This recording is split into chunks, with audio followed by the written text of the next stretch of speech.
موضوع الدرس فی احوال المحشر سورۃ الرحمن تفسیر ابن کثیر. الحمد للہ رب العالمین والصلاة والسلام علی اشرف الانبیاء وسید المرسلین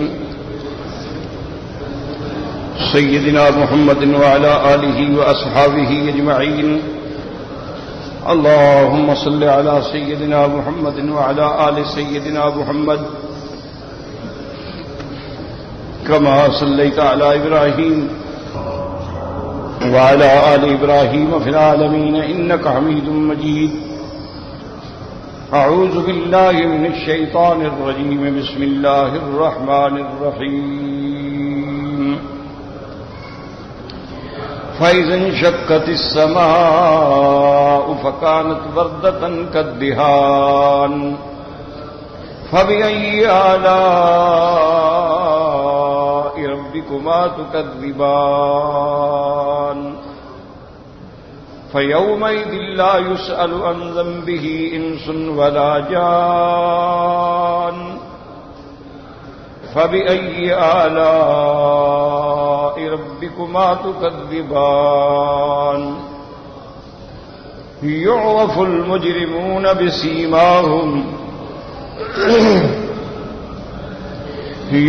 المجرمون بسيماهم فيؤخذ بالنواصي والأقدام. فبأي آلاء ربكما تكذبان. هذه جهنم التي يكذب بها المجرمون يطوفون بينها وبين حميم آن. فبأي آلاء ربكما تكذبان. اللہ تبارک و تعالی نے کلام مقدس کی ان آیات مبارکہ میں ارشاد فرمایا ہے کہ جب آسمان پھٹ جائیں گے اور ان کا رنگ ایسے ہوگا جیسے سرخ ہوتا ہے کل ادیم الاحمر، جیسے چمڑے کا رنگ سرخ ہوتا ہے، اور پھر اس کے بعد وہ پگھل جائیں گے، ایسے ہو جائیں گے جیسے تلچھٹ ہوتی ہے کالدہان یوم تکون السماء کالمہل. اب اس کے بعد کی آیات مبارکہ ہیں کہ فَيَوْمَئِذٍ لَا يُسْأَلُ عَنْ ذَنبِهِ إِنسٌ وَلَا جَانٌ. تو یہاں حرف فا ہے. فَيَوْمَئِذٍ لَا يُسْأَلُ عَنْ ذَنبِهِ إِنسٌ وَلَا جَانٌ. تو یہ فا جو ہے یہ کس چیز کے لیے ہے؟ تو ہمیشہ یہ قاعدہ ہے علماء قواعد کے نزدیک کہ الواو للجمع والفاء للتعقیب وثم للتراخی، کہ وا جو ہے یہ جمع پہ دلالت کرتی ہے. جاءنی زید و عمرو یعنی دونوں اکٹھے آ گئے. فبکر اس کے بعد پھر بکر آیا. ثم خالد یعنی کافی دیر کے بعد پھر خالد ہے. ثم تراخی کے لیے. تو اب یہاں جو فا ہے اللہ نے فرمایا فَيَوْمَئِذٍ لَا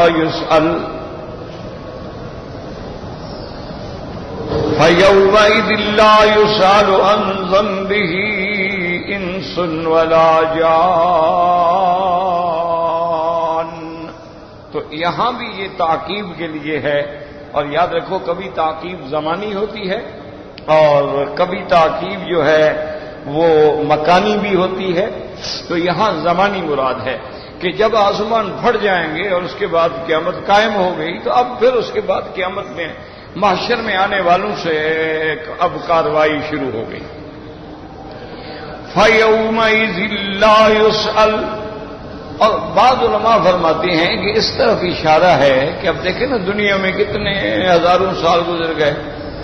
1400 سال تو سرکار دو جہاں صلی اللہ علیہ وسلم کو گزر گئے نا، لیکن پوری دنیا کو تو تقریباً 6000 سال سے بھی زیادہ گزر گئے.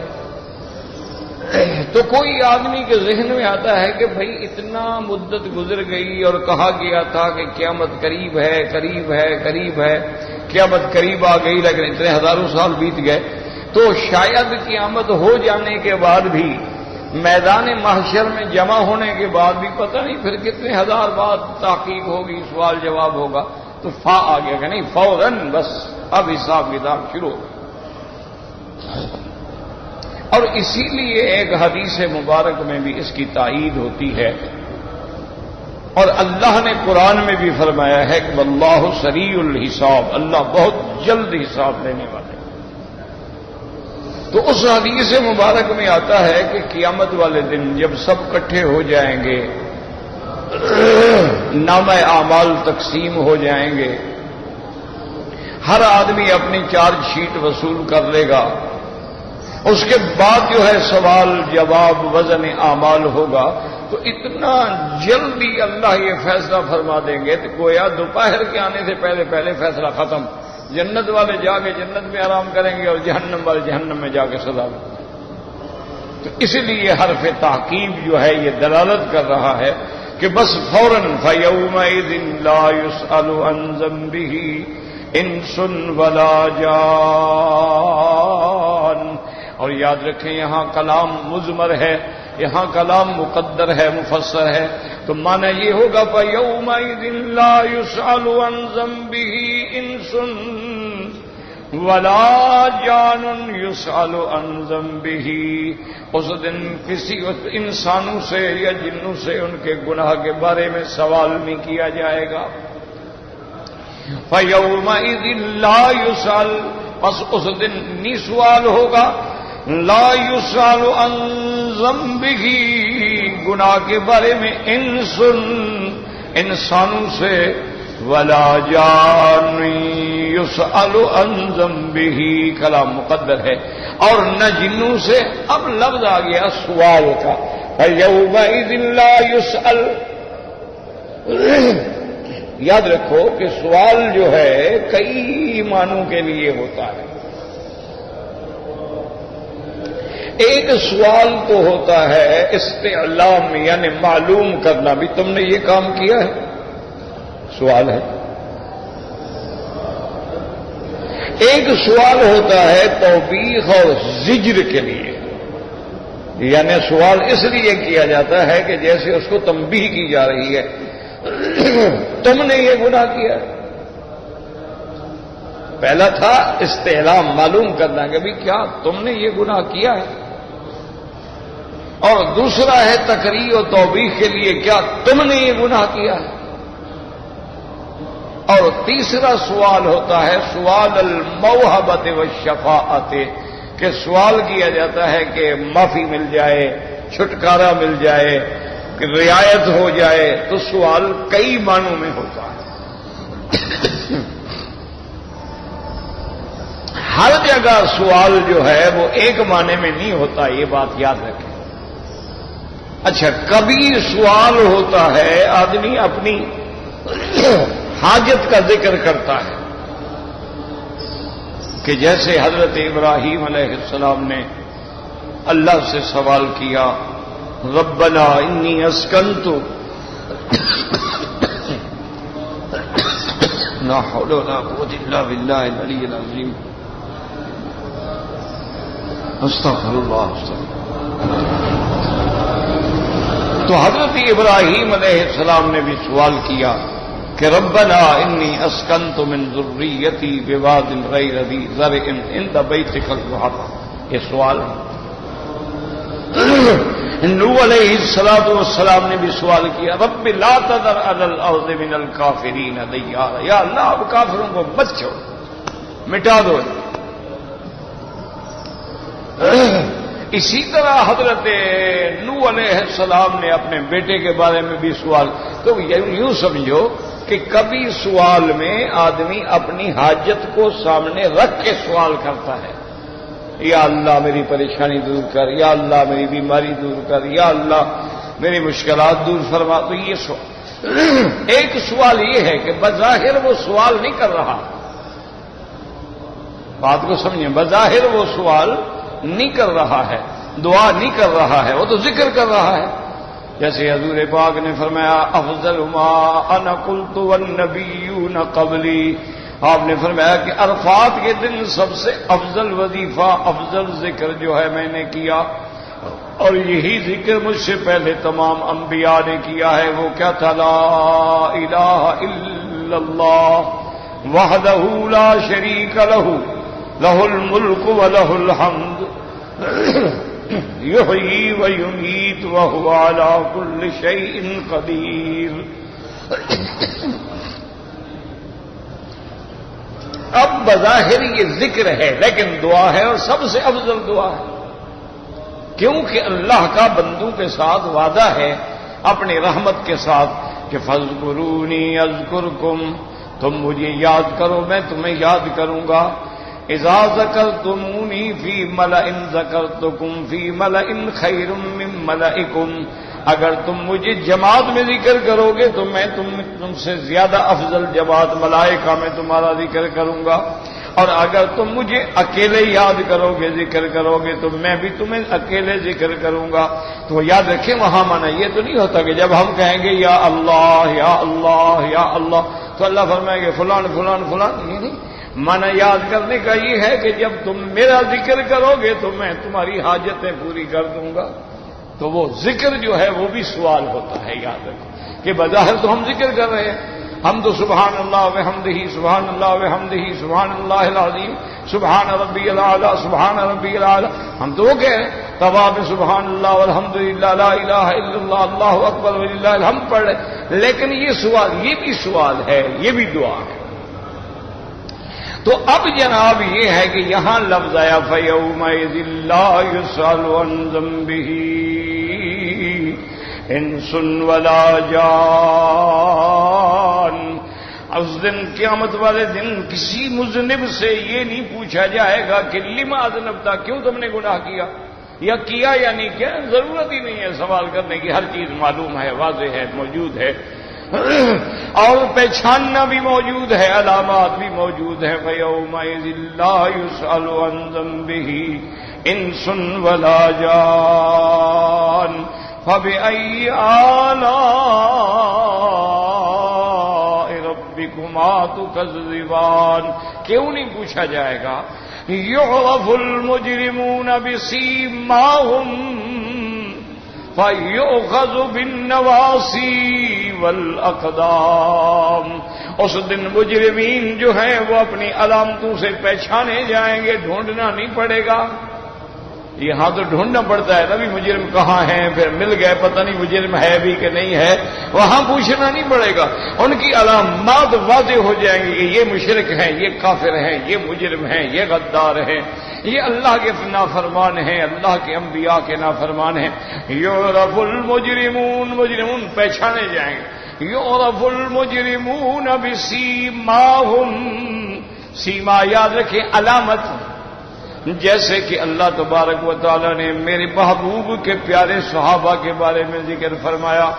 اللہ تبارک و تعالی فرماتا ہے میرے مدنی کے صحابہ کو پہچاننا ہے. سیماہم فی وجوہہم من اثر السجود، اللہ کی کثرت عبادت کی وجہ سے ان کے چہروں پہ ایک نور ہے. حتیٰ کہ تابعین کہتے ہیں اللہ جانتا ہے کہ جہاں کوئی صحابی بیٹھا ہوتا تھا معلوم ہوتا تھا کہ ہزاروں کے مجمع کے اندر اکیلا ہے، اس کے چہرے پہ اللہ کی رحمت کا نور ہوتا تھا. وہ منور چہرے ہوتے تھے، صحابی کی شان ہی نرالی. ایک دفعہ حضرت عبداللہ ابن مسعود رضی اللہ تعالی عنہ کسی مقام سے گزر رہے تھے، کسی گلی سے، تو ان کو گانے کی آواز آئی کہ کوئی آدمی ہے وہ گا رہا ہے. وہ گانے والا جو تھا نا اس کا نام تھا زازان، بڑا مشہور گویہ تھا اور بڑی زبردست آواز تھی اس کی. حضرت عبداللہ بن مسعود لا حول ولا قوت الا باللہ پڑھتے ہوئے آگے چلے گئے اور اپنے مقام پہ جب پہنچے تو آنسو بہ رہے ہیں. ساتھیوں نے پوچھا کہ حضرت کیا بات ہے؟ فرمایا آج میں راستے سے گزر رہا تھا کہ وہ زازان جو ہے نا وہ گا رہا تھا، اس کی آواز میں کتنا درد تھا، لوچ تھا، سوز تھا، تو میں اس لیے رو رہا ہوں کہ کاش یہ آواز جو ہے گانے کے بجائے قرآن پڑھنے والی ہوتی، کہ اگر اسی آواز میں یہ قرآن پڑھتا تو کیسے لوگوں کے دل میں اثر ہوتا۔ تو حضرت ابھی دعا مانگ رہے تھے، کسی بندے نے جا کے زازان کو بتلایا کہ بھی آج ایسا واقعہ ہوا ہے کہ حضرت عبداللہ ابن مسعود گزرے، تیری آواز سنی، پھر رونے لگ گئے اور یہ کلمات فرمائے۔ انہوں نے کہا اچھا میرے لیے صحابی نے یہ کہا ہے؟ انہوں نے کہا ہاں جی کہا۔ اٹھا اسے سارے اپنے جو آلات تھے نا جی وہ تمبور شمبور جو رکھے ہوئے سب کو توڑا، سیدھا دوڑ کے حضرت کی خدمت میں آیا کہ توبہ کرا دیں اور مجھے قرآن پڑھا۔ اور پھر وہ وقت کا ماشاءاللہ علامہ بنا۔ تو صحابی کا مقام جو ہے وہ تو اتنا بلند ہے کہ صحابہ تو پہچانے جاتے تھے، وہ دور سے نظر آتے تھے کہ ھذا الذی صاحب رسول اللہ صلی اللہ علیہ وسلم، یہ وہ بندہ ہے جس کو حضور کی صحبت ہوئی ہے۔ تو سیما مانا علامت، سیما مانا ان کے چہرے کی پیشانی میں نور، کثرت سجود اور عبادت سے اللہ تبارک و تعالی ان کے چہروں کو منور کرتے تھے۔ اسی لیے علماء نے لکھا ہے کہ تم تجربہ کرنا چاہو تو دو آدمیوں پہ نظر ڈالو، ایک بندہ جس کی رات میں تہجد ہے، عبادت ہے، نماز ہے، فجر کی نماز ہے، اس کے چہرے پہ بھی نظر ڈالو، اور ایک بندہ جس کی رات شراب میں، شباب میں، کباب میں گزری ہے، اس کے چہرے پہ بھی نظر ڈالو، اس کے چہرے پہ اللہ کی رحمت کی رونق ہوگی، اس پہ لعنت برس رہی ہے۔ کیوں؟ علامت ظاہر ہوتی ہے، اچھائی بھی ظاہر ہوتی ہے اور برائی بھی ظاہر ہوتی ہے۔ اس کی بعض استاد مثال دیتے تھے نا کہ بعض لوگ حقہ پیتے ہیں، سگریٹ پیتے ہیں تو یہاں داغ بن جاتے ہیں، تو کہتے ہیں جب تیرے ظاہر جلد پر بھی داغ بن گئے ہیں تو اندر دل کا کیا حال ہوگا؟ تو اس لیے اب یہاں اللہ فرماتے ہیں کہ وہاں پوچھنا نہیں پڑے گا کہ جو مجرم کدھر ہے، نہیں، یعرف المجرمون بسیماہم، وہ اپنی علامتوں سے پہچانے جائیں گے۔ اچھا وہ علامتیں کیا ہوں گی؟ یاد رکھو، اس کے بارے میں بعض مفسرین نے لکھا ہے کہ کیّن فی وجوہہم، ان کے چہروں کو جلایا جائے گا لوہے سے، جیسے قرآن پاک فرماتے ہیں الذین یکنزون الذھب والفضة ولا ينفقونها فی سبیل اللہ فبشرہم بعذاب علیم یوم یحمى علیہا فی نار جہنم فتقوی بہا جباہہم وجنوبہم وظہورہم ھذا ما کنزتم لانفسکم فذوقوا ما کنتم تکنزون۔ اللہ فرماتے ہیں جن کو میں نے سونا چاندی دیا اور پھر وہ زکوٰۃ نہیں دیتے، قیامت والے دن اللہ حکم دیں گے کہ سونا چاندی گرم کر کے ان کے چہروں پہ، ان کے سینے پہ، ان کی پشت پہ، ان کی جانبین پہ داغ دو، ان کو پتہ لگے اور بتلاؤ کہ یہ وہ خزانہ ہے جس کو تم چھپاتے رہے۔ تو اس لیے بعض علماء فرماتے ہیں کہ یعرف المجرمون بسیماہم اے کیّن فی جباہہم، ان کے چہروں پر یعنی جیسے کئی داغ دینے کی علامتیں ہوتی ہیں، آگ سے داغا جاتا ہے جانوروں کو، دیکھا نہیں جانور کو داغ دیتے ہیں، علامت لگاتے ہیں یہ فلاں قبیلے کا جانور ہے اور یہ فلاں قبیلے کا جانور، ایسے ان کے چہروں پہ داغ دیے ہوئے ہوں گے آگ سے۔ اور بعض علماء فرماتے ہیں کہ نہیں، مجرمین کے چہرے جو ہیں وہ سیاہ ہوں گے، وجوہہم یومئذ مسودہ، قیامت والے دن ان کے چہرے سیاہ ہو جائیں گے، تو وہ اس چہروں کی سیاہی بتا رہی ہوگی کہ یہ جو ہے یہ مجرم ہیں۔ اور اسی طرح اللہ فرماتا ہے قیامت والے دن میرے بندوں کا دو حال ہوں گے، وجوہ یومئذ مسفرۃ ضاحکۃ مستبشرہ ووجوہ یومئذ علیہا غبرہ ترہقہا قطرہ اولئک ھم الکفرۃ الفجر. اللہ فرماتے ہیں قیامت والے دن میرے بندے ایسے بھی ہوں گے جن کے چہرے ایسے روشن ہوں گے جیسے سونا چمکتا ہے، ہنسنے والے ہوں گے، ان پہ چہروں پہ خوشی کے آثار ہوں گے، اور ان کے مقابلے پہ کافر مجرم مشرک کے چہرہ ایسا ہے ان پہ غبار ہوگا، سیاہی ہوگی، وہ دور سے پہچانے جائیں گے کہ اولئک هم الکفرۃ الفجر. جیسے تیسری آیت میں اللہ نے فرمایا اما الذین ابیضت وجوہہم ففی رحمت اللہ، جن کے چہرے اللہ تبارک و تعالی روشن فرما دیں گے وہ اللہ کی رحمت میں ہوں گے. وَأَمَّا الَّذِينَ اسْوَدَّتْ وُجُوهُهُمْ، اور دوسرے کافر وہ ہوں گے جن کے چہرے سیاہ ہو جائیں گے تو صاف پہچانے جائیں گے، پوچھنے کی ضرورت ہی نہیں ہوگی کہ مجرم کہاں ہے. يُعْرَفُ الْمُجْرِمُونَ بِسِيمَاهُمْ فَيُؤْخَذُ بالنواصی والاقدام. یاد رکھو اخذ یاخذ یؤخذ کبھی متعدی فی ذات ہی ہوتا ہے اور کبھی متعدی جو ہے بے حرف ہوتا ہے. جیسے اللہ فرماتے ہیں خذھا ولا تخف، وہاں جو ہے متعدی فی نفس ہی ہے، اور کہیں با کے ساتھ بھی ہوتا ہے لا تأخذ بلحیتی ولا براسی انی خشیت ان تقول فرقت بین بنی اسرائیل. جیسے یہاں فرماتے ہیں وَيُؤْخَذُ بِالنَّوَاصِي وَالْأَقْدَامِ. اب اللہ کے حکم سے فرشتے جو ہے ان کو پکڑیں گے. نواسی یہ ہے ناسیہ، ناسیہ کہتے ہیں پہچانی. ناسیۃ کاذبۃ خاطئہ، تو یہ ناسیہ ہے اور یہ قدم ہے. اب فرشتے ان کو پکڑیں گے نا، یہاں سے بالوں سے پکڑ کے ان کو ایسے ملائیں گے کہ یہ بالوں سے پکڑ کے پاؤں کے ساتھ ملا دیں گے. اور بعض علماء نے فرمایا فَيُؤْخَذُ بِالنَّوَاصِي وَالْأَقْدَامِ، ان کو بالوں سے پکڑ کے الٹا کریں گے، یعنی کمر ٹوٹ جائے گی اور پیٹ ادھر نکل جائیں گے اور سر اور پاؤں ملا کے ان کو باندھ دیں گے. تو یعنی دو طریقے ہوں گے کہ یا تو ان کو آگے کی طرف سے باندھا جائے گا اور یا ان کو الٹا باندھا جائے گا. آگے باندھا جائے یا الٹا باندھا جائے ان کی کمر ٹوٹ جائے گی اور وہ ایسے گیند کی طرح باندھ دیے جائیں گے. اس کے بعد پھر اللہ کے حکم سے جہنم میں پھینک دیے جائیں گے. اس لیے اللہ فرماتے ہیں وَيُؤْخَذُ بِالنَّوَاصِي وَالْأَقْدَامِ.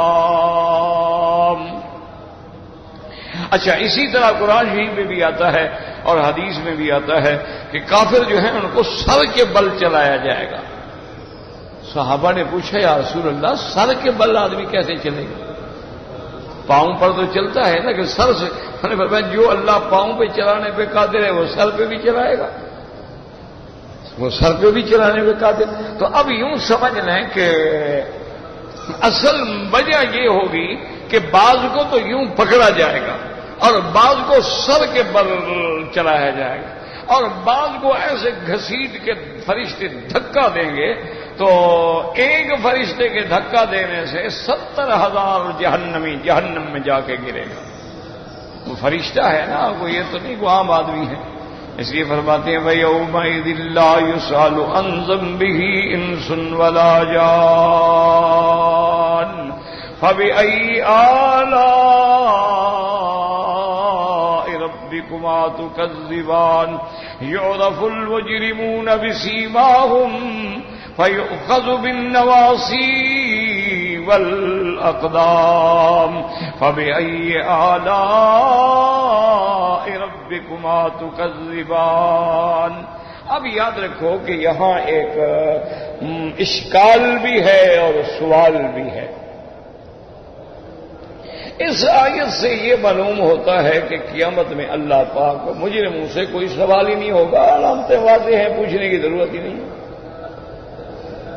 اور دوسری جگہ قرآن کہتا ہے وَقِفُوهُمْ، ٹھہراؤ ان کو، اِنَّهُمْ مسئولون، ان سب سے سوال ہوگا.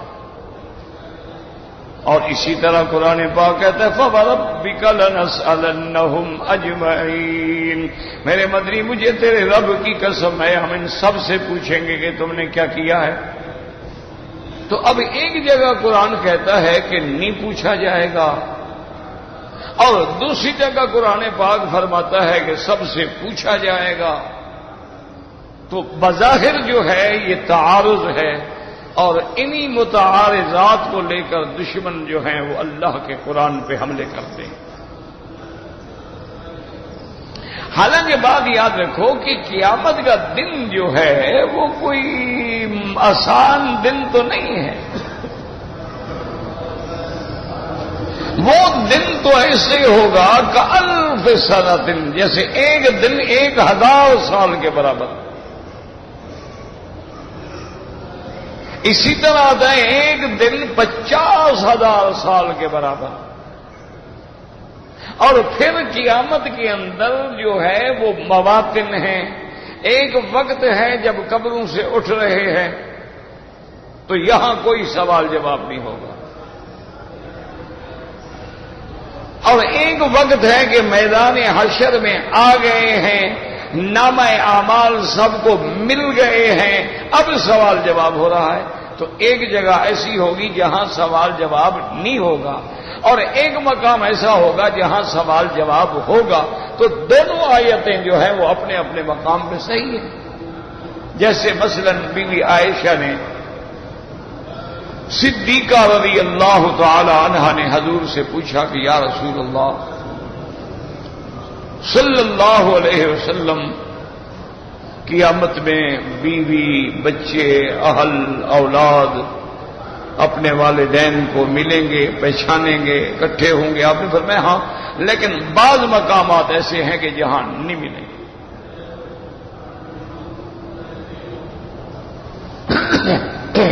تو بی بی عائشہ نے پوچھا کہ یا رسول اللہ کب؟ نے کہا کہ جب نامہ عمل تقسیم ہو رہا ہوگا نا، اب سب کو اپنی پڑی ہوگی، نفسی نفسی نفسی. اور جب پل صراط سے گزریں گے تو سب کو اپنی پڑی ہوگی، اللہم سلم اللہم سلم، اللہ مجھے بچا کے میں پار اتر جاؤں. تو اس وقت کوئی کسی کو نہیں پوچھے گا.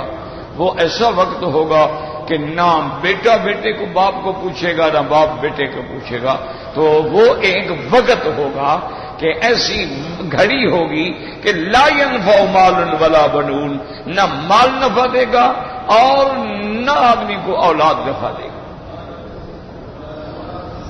اور ایک وقت وہ آئے گا کہ بندہ اپنی اولاد کے لیے اللہ سے کہے گا یا اللہ میری اولاد، اللہ فرمائے گا جنت میں ہے لیکن وہ تیرے درجے میں نہیں ہے، ان کے اعمال کم ہیں. کہے گا مولا بات تو ٹھیک ہے، آپ کا حکم ٹھیک ہے، لیکن میں جو عمل کرتا تھا وہ میری اولاد کے لیے بھی تو کرتا تھا نا. تو اب اللہ حکم دیں گے الحقنا بہم ذریاتہم، کہ ان کی اولاد کو بھی اونچا کر دو اور ماں باپ کے پاس ملا دو، کیونکہ جنت تو خوشی کا مقام ہے، راحت کا مقام ہے، تو یہ کیوں پریشان ہوں.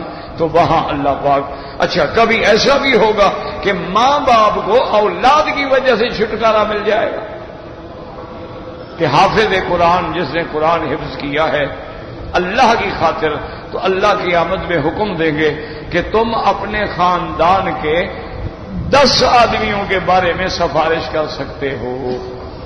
تو وہ حافظ قرآن جو ہے اپنے خاندان کے 10 بندے الذین وجبت لہم النار، جن کو جہنم کے پروانے مل گئے تھے، وہ کہہ گئے یا اللہ ان کو چھوڑ دو، اللہ چھوڑ دے. تو اب وہاں تو قیامت میں مختلف مواطن ہیں، مختلف مقامات ہیں. ایک مقام پہ سوال ہے اور ایک مقام پہ سوال نہیں ہوگا. تو اس لیے دونوں آیتیں جو ہیں وہ اپنے اپنے مقام پہ حق ہیں اور اپنے اپنے مقام پہ صحیح ہیں. تو اسی لیے آپ دیکھیں نا جی کہ جب وہ میدان حشر میں آئیں گے فَكَيْفَ إِذَا جِئْنَا مِن كُلِّ أُمَّةٍ بِشَهِيدٍ وَجِئْنَا بِكَ عَلَىٰ هَٰؤُلَاءِ شَهِيدًا، ہر امت اپنے پیغمبر کے ساتھ آئے گی، پیغمبر اپنی امتوں پہ گواہی دیں گے، اور ہمارے آقا آمنہ کے لال حضرت محمد مصطفیٰ صلی اللہ علیہ وسلم تمام انبیاء کی دیانت، صداقت اور رسالت پہ گواہی دیں گے. اور اسی طرح قرآن پاک فرماتا ہے کہ اللہ تعالیٰ کے فرشتے جو ہیں وہ بھی بندے پہ گواہی دیں گے، جو کرامن کاتبین یعلمون ما تفعلون. اور پھر بندہ کہے گا مولا یہ گواہ تو میری جنس سے بھی نہیں ہے، میں نے ان کو کبھی دیکھا بھی نہیں ہے، ان کی گواہی پہ مجھے جہنم میں ڈال رہے ہو۔ اللہ فرمائیں گے الیوم نختم علی افواہہم وتکلمنا ایدیہم وتشہد ارجلہم بما کانوا یکسبون۔ اللہ حکم دیں گے ان کے مہروں پہ سیل لگا دو، مہر لگا دو، اور اللہ ان کے اعضاء کو حکم دیں گے، ہاتھوں کو حکم دیں گے، پاؤں کو حکم دیں گے، بولو بتاؤ تم نے کیا کیا جرم کیا دنیا میں۔ حتیٰ کہ چمڑا بول رہا ہے، ہاں وقالوا لجلودہم لم شہدتم علینا قالوا انطقنا اللہ الذی انطق کل شیء۔ اب وہ اپنے چمڑے کو مخاطب ہو کے حیرت سے دیکھیں گے اور کہیں گے تم بھی گواہی دے رہے ہو؟ وہ کہیں ہماری کیا طاقت ہے، جس اللہ نے زبان کو بولنے پہ حکم دیا وہی اسی نے ہمیں حکم دیا ہے تو ہم بول رہے ہیں۔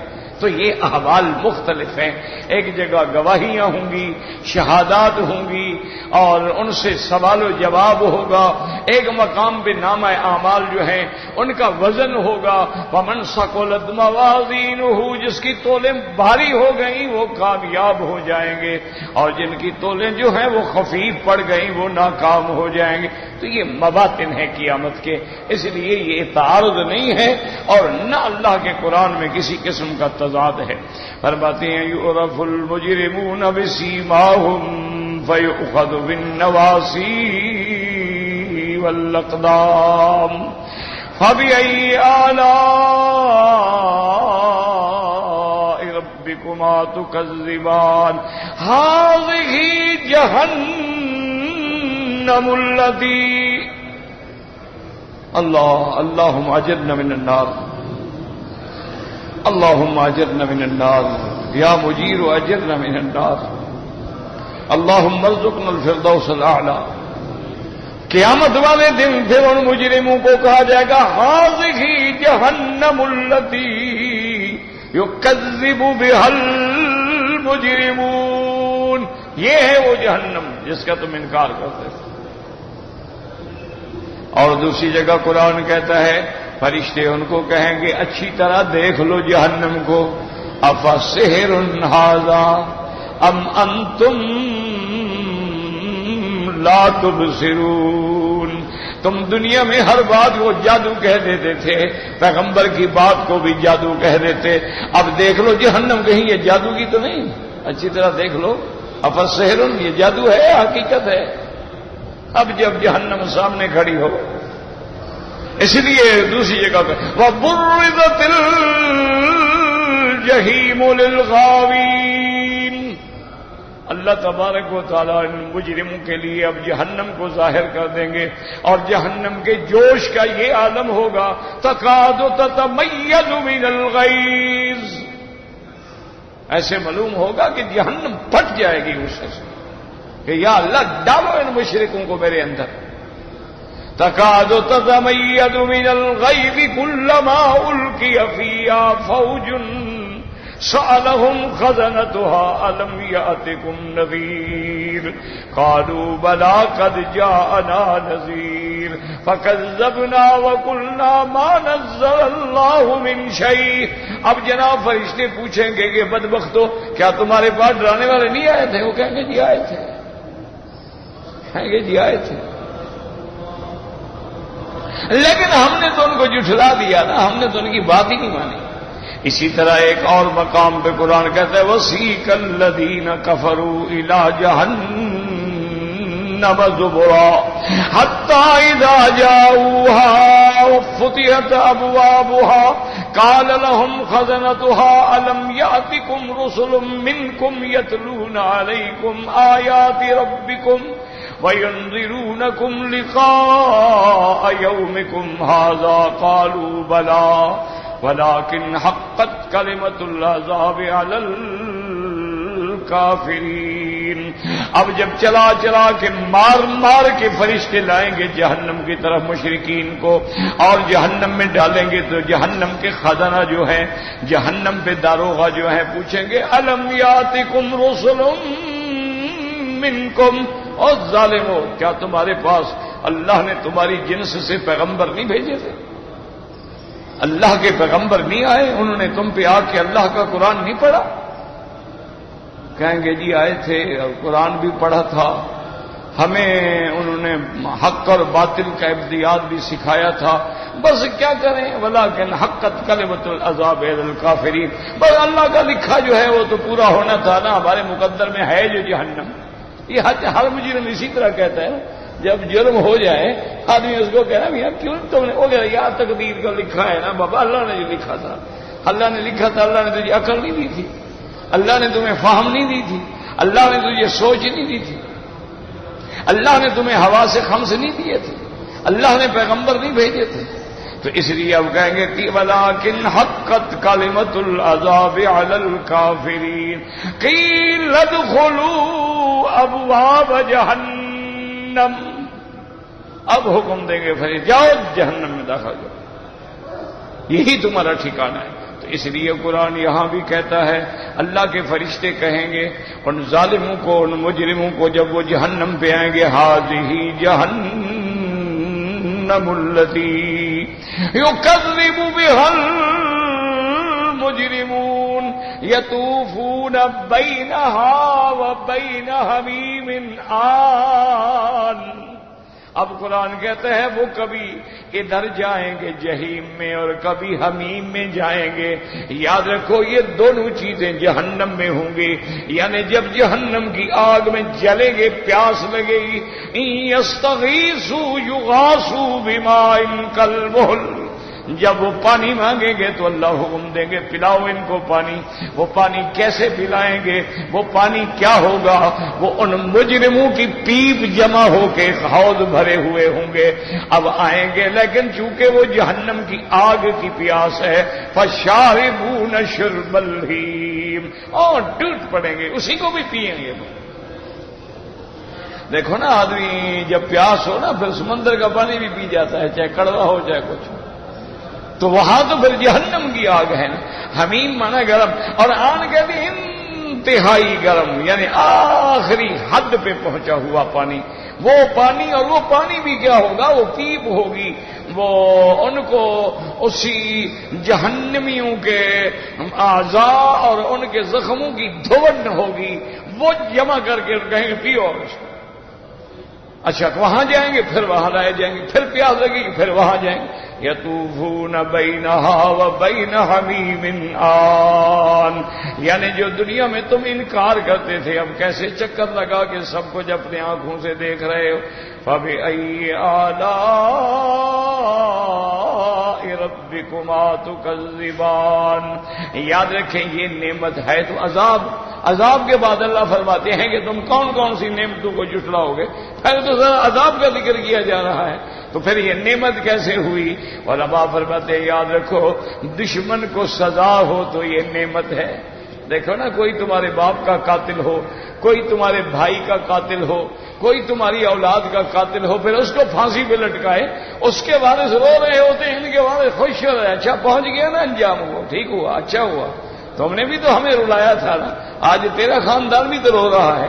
تو دشمن کو سزا ملنا جو ہے یہ بھی تو انعام ہے نا، مجرم کو جرم کی سزا نہ ملے یہ تو عذاب ہے، مجرم کو جرم کی سزا ملنا جو ہے انعام ہے، اس کو سزا ملے گی تو امن قائم ہوگا نا۔ اس لیے اللہ فرماتے فَبِأَيِّ آلَاءِ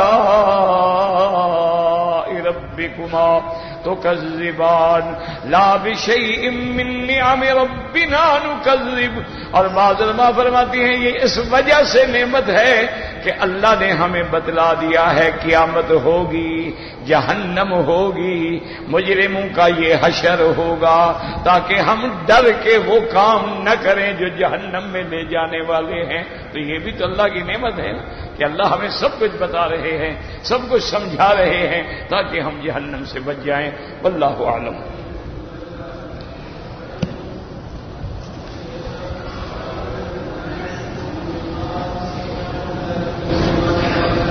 کہتے جی کہ اگر کسی میت کا جنازہ 2 دفعہ پڑھا جائے کوئی حرج نہیں، کوئی حرج نہیں، بلکہ حدیث مبارک میں واقعہ موجود ہے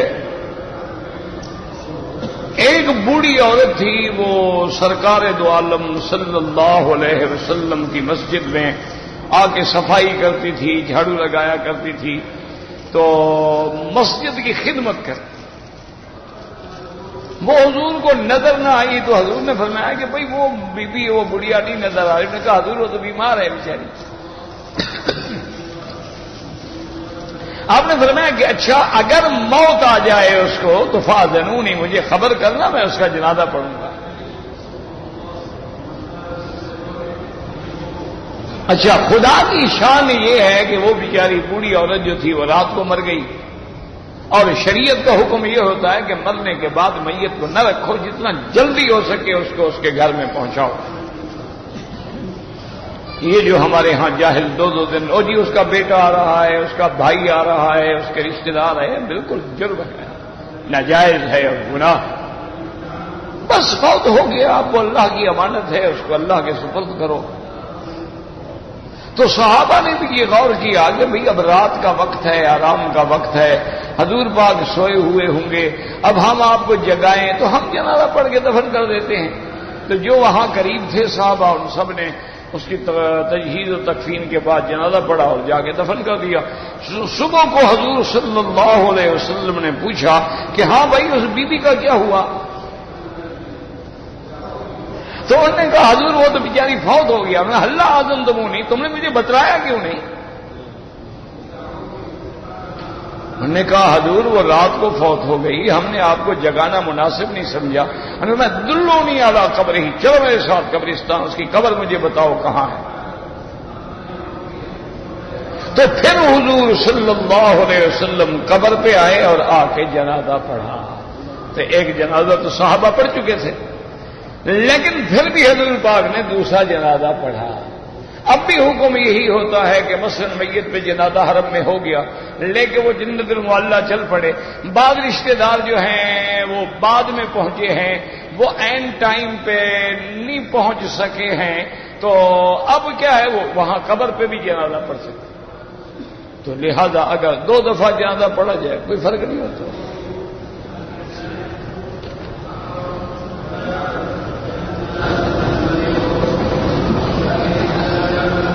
کہتے جی کہ ایک آدمی نے منت مانی تھی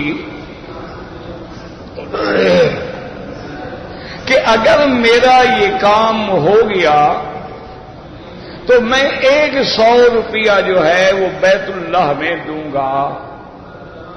اب وہ کیا کرے، کیا مشکل ہو گئی؟ بالکل ٹھیک ہے، تو بیت اللہ میں جو غریب ہے مسکین ہے ان کو دے دو۔ تم نے بیت اللہ کو دے دیا، ورنہ بیت اللہ کے کمرے کو یا مکان کو دو گے؟ ہمیشہ قاعدہ یہی ہوتا ہے، بیت اللہ کو دوں گا کا معنی یہی ہوتا ہے کہ بیت اللہ میں دوں گا، وہاں جو لوگ ہیں ان پہ خرچ ہوگا۔ قرآن پاک لے کے حرم میں رکھ دیں، کوئی حدیث کی کتاب لے کے حرم میں رکھ دیں۔ اسی لیے جیسے قرآن کہتا ہے کہ جب حضرت یوسف علیہ السلام کے بھائی آئے اور انہوں نے کہا کہ ابا جان اب تو ہم جھوٹ نہیں بول رہے ہیں، تمہارے بیٹے نے چوری کی، پکڑا گیا۔ وَاسْأَلِ الْقَرْيَةَ الَّتِي كُنَّا فِيهَا، آپ بستی سے پوچھیں۔ اب بستی سے تھوڑا پوچھا جاتا ہے، بستی والوں سے پوچھا جاتا ہے کہ اس بستی میں جو رہنے والے ہیں ان سے پوچھ لو ہم سچ کہہ رہے ہیں یا جھوٹ کہہ رہے ہیں۔ تو جب آپ نے کہا بیت اللہ میں دوں گا تو معنی یہ ہے کہ بیت اللہ میں جو چیز خرچ ہوگی گویا آپ نے بیت اللہ میں دی، کسی مسکین کو دے دو، یا اس کے بعد حرم کے خادموں کو دے دو، یا اللہ کی کتاب لے کر یا حدیث مبارک کی کتاب لے کے حرم میں رکھ دو، یا کوئی اچھا مصلی لے کے حرم میں بچھا دو، لوگ نماز پڑھتے رہیں گے۔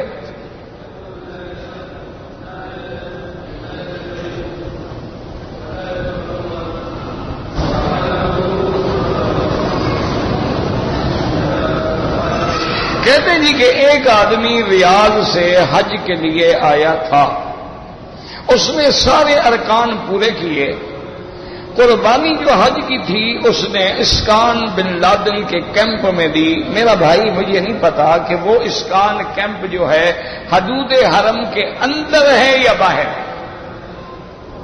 اگر وہ حدود حرم کے اندر ہے تمہاری قربانی ٹھیک ہے، اگر وہ حدود حرم کے باہر ہے تو تمہاری حج کی بکری ادا ہی نہیں ہوئی۔ اب 2 تمہیں دینی پڑیں گی، ایک حج کی بکری اور ایک دم جرمانے کی۔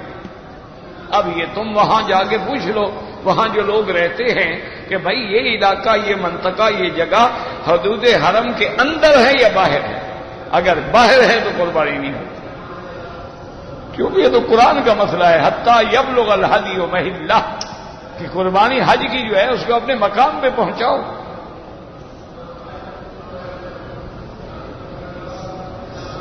کہتے جی کہ کبھی آتا ہے 50,000 سال قیامت کا دن اور کبھی آتا ہے 1000 سال۔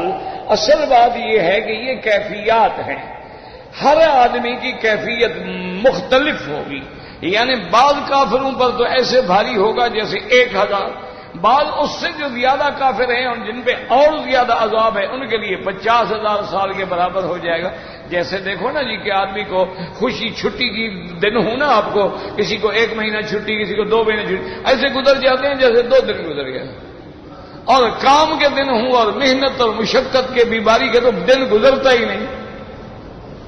تو اس لیے مومنوں کے لیے تو ایسے ہوگا نا کہ جیسے ایک نماز سے دوسری نماز کا وقت، لیکن کافروں کے لیے یسیر غیر یسیر، ان کے لیے شدید ہوگا، پھر شدت مختلف ہوگی، تو جتنا زیادہ شدید ہوگا اتنا لمبا زیادہ نظر آئے گا۔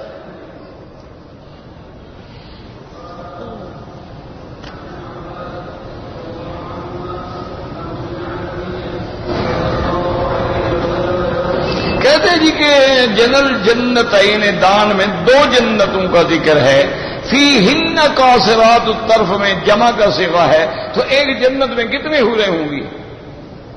تو کبھی باعتبار لفظ ہوتا ہے، کبھی باعتبار معنی ہوتا ہے، تو یہ تو کوئی ایسا مسئلہ نہیں ہے بھائی، جنت ہے فیہن قاصرات الطرف، جنتیں تو 2 ہیں لیکن ایک جنت میں پتہ نہیں کتنی حوریں ہیں، تو اس لیے کبھی ضمیر لفظ کی طرف لوٹایا جاتا ہے اور کبھی ضمیر جو ہے باعتبار معنی کی طرف لوٹایا جاتا ہے۔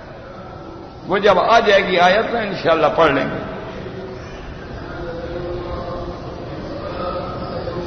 ہر طواف کے بعد 2 رکعت پڑھنا امام ابو حنیفہ رحمۃ اللہ علیہ کے نزدیک تو واجب ہے، یعنی رہ گیا تو اس کو قضا کرنی پڑے گی، باقی ائمہ کے نزدیک سنت ہے، اور افضل یہ ہے کہ طواف کے بعد 2 رکعت پڑھ کے پھر دوسرا طواف شروع کرو، لیکن اگر کسی نے 2 یا 3 یا 4 طواف اکٹھے کر لیے، بعد میں اس نے سب کی 2 رکعت پڑھ لی تو وہ بھی جائز ہے، لیکن افضل یہی ہے کہ ہر طواف کے بعد 2 رکعت پڑھ کے بعد میں طواف شروع کیا جائے۔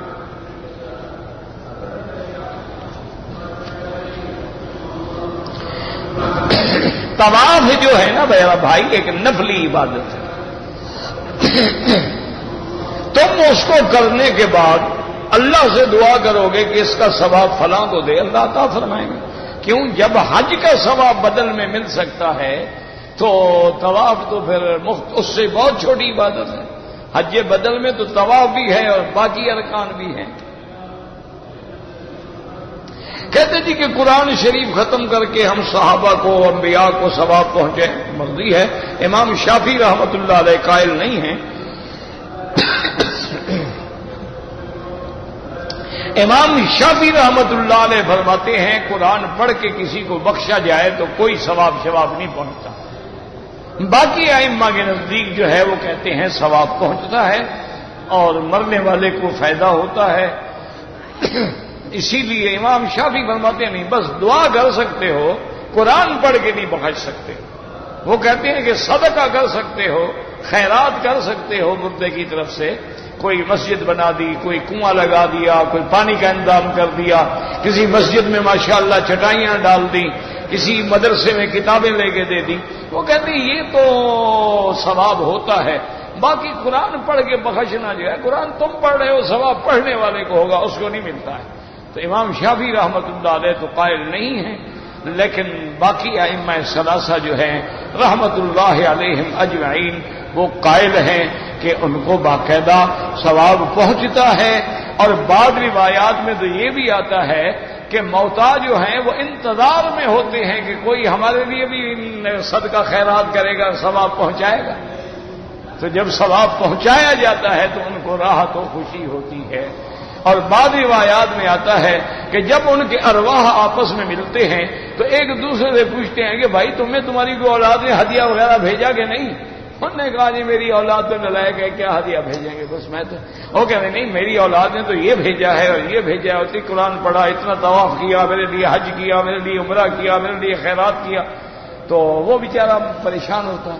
تو اس لیے بہرحال ائمہ ثلاثہ کے نزدیک ثواب ہوتا ہے اور امام شافعی رحمۃ اللہ علیہ کے نزدیک نہیں ہوتا ہے۔ باقی نفلی عبادات ہیں، تم کرتے رہو، مانگتے رہو، اللہ تبارک و تعالیٰ ان پہ رحمتیں فرمائیں گے۔ ربنا تقبل منا انک انت السمیع العلیم وتب علینا انک انت التواب الرحیم۔ اللهم اجعل لنا وللمسلمین من كل هم فرجا ومن كل ضيق مخرجا ومن كل بلاء عافيا، وصلى الله تعالى على خير خلقه سيدنا محمد وعلى آله وصحبه أجمعين۔